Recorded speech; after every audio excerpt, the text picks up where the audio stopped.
So, dear students, now we shall discuss these questions of GK and current affairs. Okay, and the very first question for today's class is the minimum age to qualify for election to Lok Sabha is, है ना? Minimum age कितनी है? कौन बताएगा? 25 years. शाबाश शाबाश, किसने बताया ये? शफक. माशाल्लाह, जीती रहे मेरी बच्ची।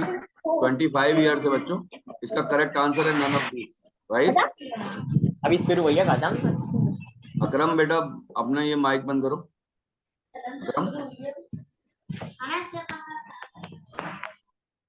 ठीक है, तो 25 ईयर्स है, ये बात बिल्कुल सही है, सब लोगों को नोट करना है ये बात, ठीक है?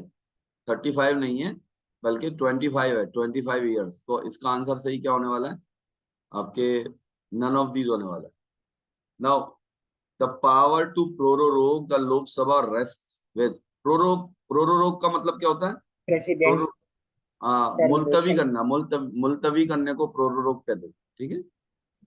प्रेसिडेंट होगा। ये किसके पास पावर होती है? ये प्रेसिडेंट के पास होती है। लोकसभा को सिर्फ बेसिकली प्रेसिडेंट ही प्रोरोग कर सकता है, मुलतवी कर सकता है, ठीक है? और किसी के पास पावर नहीं होती। Who started Hijri calendar? Hijri calendar बेटा खास तौर से जो हिंदू स्टूडेंट हैं वो ध्यान देंगे इस पे। भारतीय है इसमें? Yes sir.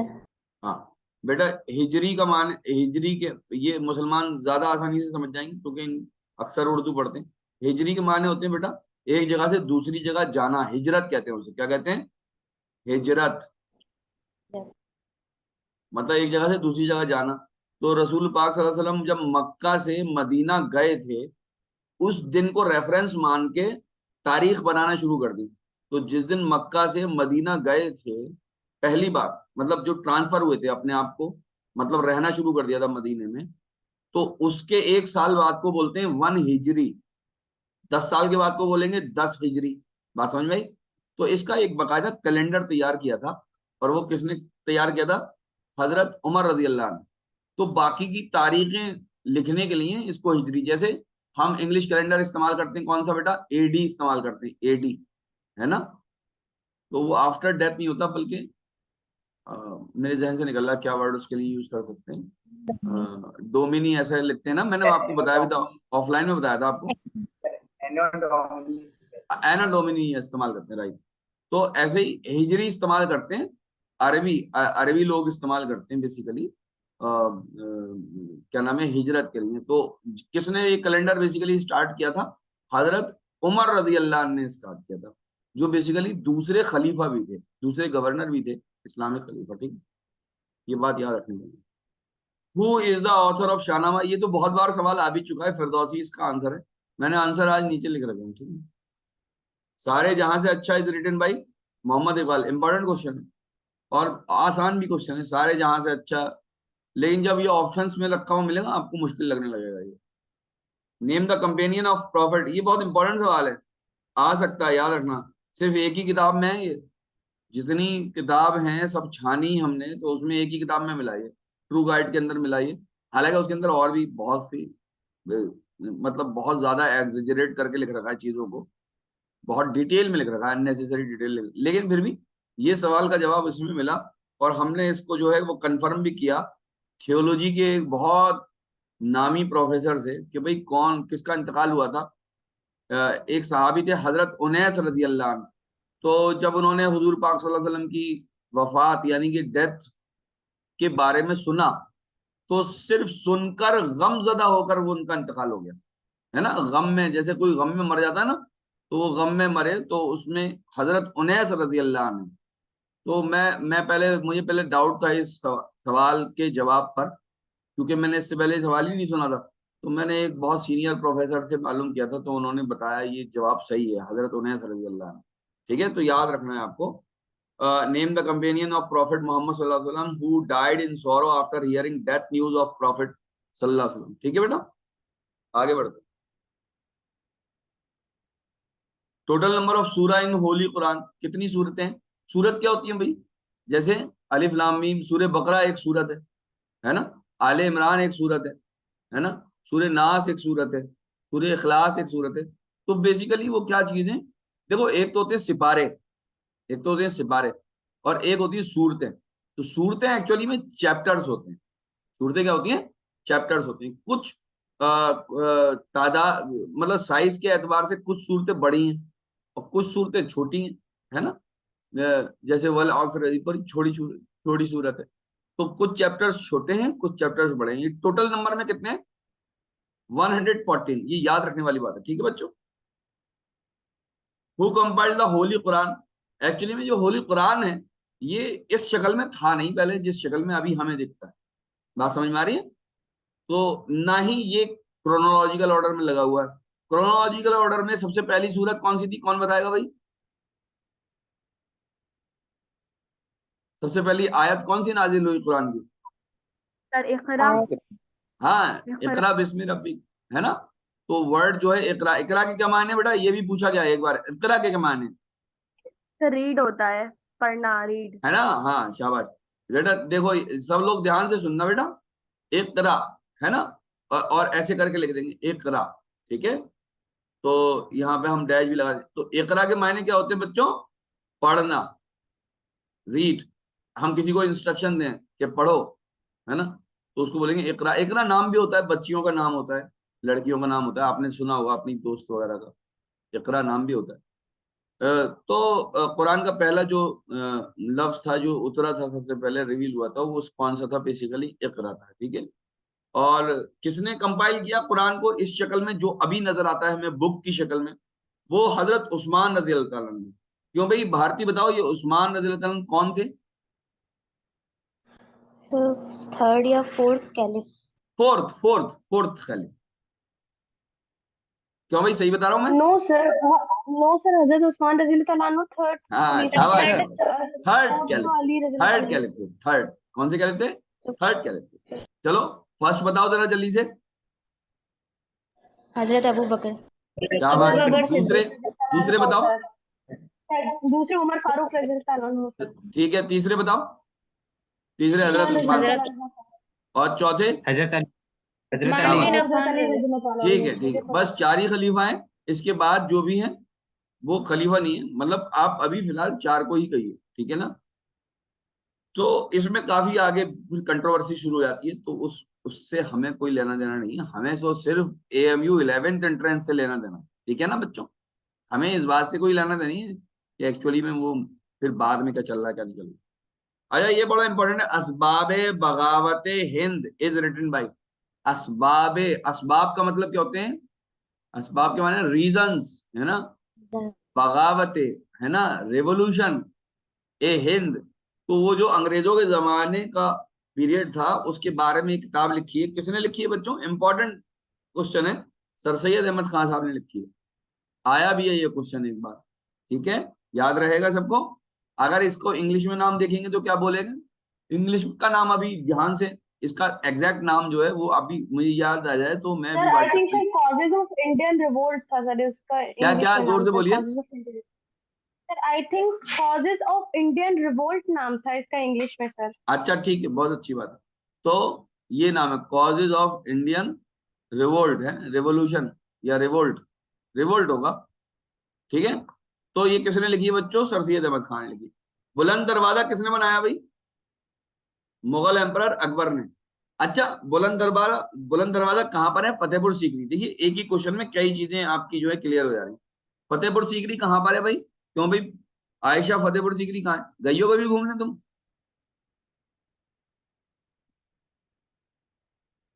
क्यों भाई शफक, गई हो बेटा फतेहपुर सीकरी, गई हो? अरे बोलो। नहीं गए हो? आगरा में। आगरा में? आगरा में, आगरा से कुछ किलोमीटर है, 30-20 या मेरे ख्याल से 20 किलोमीटर आपके दक्कन की तरफ, है ना। तो फतेहपुर सीकरी अच्छा ये बताओ फतेहपुर सीकरी में किस सूफी सेंट का टॉम मौजूद है? ख्वाजा मोइनुद्दीन। मोइनुद्दीन चिश्ती। No sir, Sheikh Salim Chishti. हाँ शेख सलीम चिश्ती का है। मोइनुद्दीन चिश्ती को तुमने वहां पहुंचा दिया है। मोइनुद्दीन चिश्ती बैठे वहां पे राजस्थान में, तुमने उनको या क्या नाम है आगरा में पहुंचा दिया। तो शेख सलीम चिश्ती रहमतुल्लाह अलैह का वहां पर टॉम मौजूद है, और उसी के चारों तरफ ये जो बेसिकली दीवार खड़ी की गई और दरवाजा बनाया गया, बुलंद दरवाजा। मेरा एक वीडियो है, उसके अंदर मैंने बाकायदा उसकी फोटो भी लगाई है, और आप भी चेक कर सकते हो इंटरनेट पर कि बुलंद दरवाजा कैसा है ना। तो बुलंद दरवाजा अपने आप में एक बिल्डिंग है, मतलब ये वो दरवाजा जो है, और वो बुलंद दरवाजा जो है वो किसी जंग की खुशी में शायद बनाया गया था, वो मेरे अभी जहन से निकल रहा है। मैंने शायद उस दिन बताया भी था आपको। गुजरात।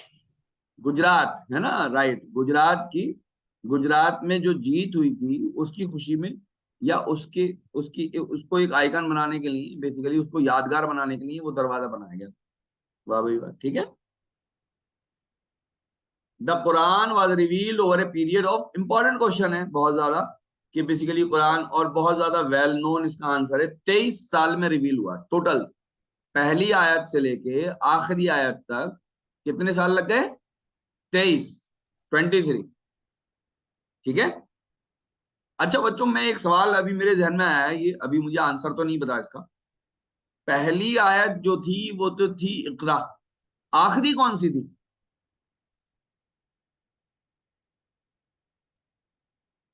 याद है किसी को? देखेंगे अभी, है ना। अरे जवाब दो, अगर नहीं पता है तो बोलो हमें नहीं पता। आखिरी आयत कौन सी थी? नहीं क्या पता सर, नहीं पता सर। इसको मालूम करते हैं, ठीक है, अभी सर्च करते हैं। अच्छा, इंटरनेट की भी हर बात पे आप बिलीव मत कर लेना एकदम धड़ से कि बिलीव कर लिया। इंटरनेट पे भी एक्चुअली में क्या होता है, समटाइम्स वो लोगों को दे देते हैं कि लोगों को इख्तियार दे देते हैं कि कुछ भी अपलोड कर दें। तो अब मान लिए किसी को नॉलेज सही नहीं है, उसने अपलोड कर दिया, तो हमें भी गलत नॉलेज मिलेगी उससे। तो कई जगह उसको इंटरनेट पर भी कई जगह क्रॉस चेक किया करिए, अलग अलग वेबसाइट्स पे, ठीक है। और वो खासतौर से कोरा के जो आंसर हैं इस तरह के रिलेटेड, उस पे भी बहुत ज्यादा बिलीव ना करें तो ज्यादा अच्छा है, ठीक है। Next Olympic will be held in which country? Paris या फ्रांस में होने वाला है, ठीक है। कब होगा बच्चों? 2024 में, जुलाई से लेकर अगस्त के बीच में होगा ये, है ना, 2024 में। ये याद रखिएगा, इंपॉर्टेंट क्वेश्चन है। Next Olympic will be held in which country? Paris, France. अच्छा, मेरी कोई इंफॉर्मेशन कभी गलत दिखे आपको तो फौरन मुझे बताया करिए, ताकि मैं वो वीडियो में करेक्ट कर दूं, ठीक है। आगे बढ़े। What is coronavirus? Large family. It belongs to family of nidovirus. तो करेक्ट आंसर ये है, both A and B are correct, ठीक है। It belongs to family of nidovirus. अब ये क्या नाइडोवायरस होता है, मैं I am not a faculty of biology, ये तो बायोलॉजी वाले जाने, बहरहाल हम तो ये जीके की तरह पढ़ रहे हैं, है ना। It is a large family of viruses, तो लार्ज फैमिली ऑफ वायरसेस हैं। बहरहाल जो भी था वो बहुत खराब था, कोरोना वोरोना जो भी था। आगे बढ़ो। The first case of novel corona virus was identified in, कहां पर हुआ था? Beijing, Shanghai, Wuhan, Hubei, Tianjin. कहां पर हुआ था? Wuhan, Wuhan. है ना, वुहान में हुआ था ना, यस सर। है ना। अब ये क्या लिखा हुआ है इसके आगे? हुबी है, हाँ जी सर। यूबी। अरे क्या पढ़ेंगे इसको, पता नहीं, इसकी तो स्पेलिंग याद कर लो बस, पढ़ना दीजिए अगर होता है। आया, who has been given the title सैफुल्लाह? सैफुल्लाह किसको किसको मिला? देखो ये खाली लिखा हुआ है, खालिद है, खालिद, ये मैं करेक्ट नहीं कर पाया, सॉरी। खालिद बिन वलीद रजी अल्लाह, खालिद बिन वलीद, है ना। तो खालिद बिन वलीद रजी अल्लाह ताला अन्हु को क्या टाइटल दिया गया था? सैफुल्लाह। सैफुल्लाह के क्या मायने होते हैं भाई? क्यों भाई शफाक, क्या मायने होते हैं सैफुल्लाह के? अल्लाह की तलवार। अल्लाह की तलवार, है ना। क्यों भाई साहिल अख्तर, क्या मायने होते हैं सैफुल्लाह के?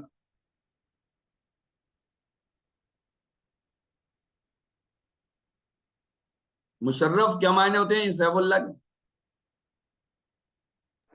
अरे सर सुन नहीं के तो बता, जानते हैं। क्या होते हैं? सर नहीं मालूम है। हाँ, सैफुल्लाह के मायने होते हैं, कभी पूछ ही लें, अल्लाह की तलवार। नहीं आई बात समझ में? सैफ के मायने होते हैं तलवार, सैफुल्लाह मतलब अल्लाह की तलवार। अब्दुल्ला के क्या मायने होते हैं? अब्दुल्ला के क्या मायने होते हैं? अल्लाह का अब्दुल बंदा। हाँ, अब्दुल्ला मेरे बेटे का नाम है सबसे बड़ा। क्या? अल्लाह का अल्लाह का बंदा। बंदा। ठीक है, चलो ठीक है, यहाँ तक बात हो गई, आगे बढ़ते हैं। First vice chancellor of AMU, पहले वाइस चांसलर कौन थे? मोहम्मद अली मोहम्मद खान। ठीक है, तो ऐसा भी होता था एक एक नाम में दो दो बार एक ही चीज आ जाती थी, ये बात है। मोहम्मद अली मोहम्मद खान, ये बेसिकली राजा साहिब थे महमूदाबाद के। महमूदाबाद के बेसिकली नवाब थे, और उस टाइम राजा साहिब भी बोलते थे नवाबों को। फर्स्ट वाइस चांसलर थे एएमयू। ठीक है, याद रहेगा? यस अरे बोला तो करो, हाँ याद रहेगा मुझे। National sports day celebrated every year in India on 29th August. The day is celebrated to commemorate the birth anniversary of Indian hockey legend Major Dhyan Chand. National sports day Major Dhyan Chand, जो कि basically hockey के बहुत बड़े player थे, बहुत बड़े खिलाड़ी थे इंडिया के, वो बेसिकली उनके नाम पे रखा गया, मेजर ध्यानचंद। कभी उस पर टाइप करना इस पर गूगल पे तो समझ में आएगा।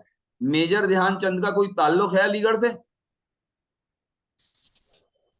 ये सर यहाँ से पढ़े थे, यहाँ से पढ़े हाँ, पढ़े थे यहाँ से यहाँ पढ़ के गए हैं। और पढ़ के गए हैं।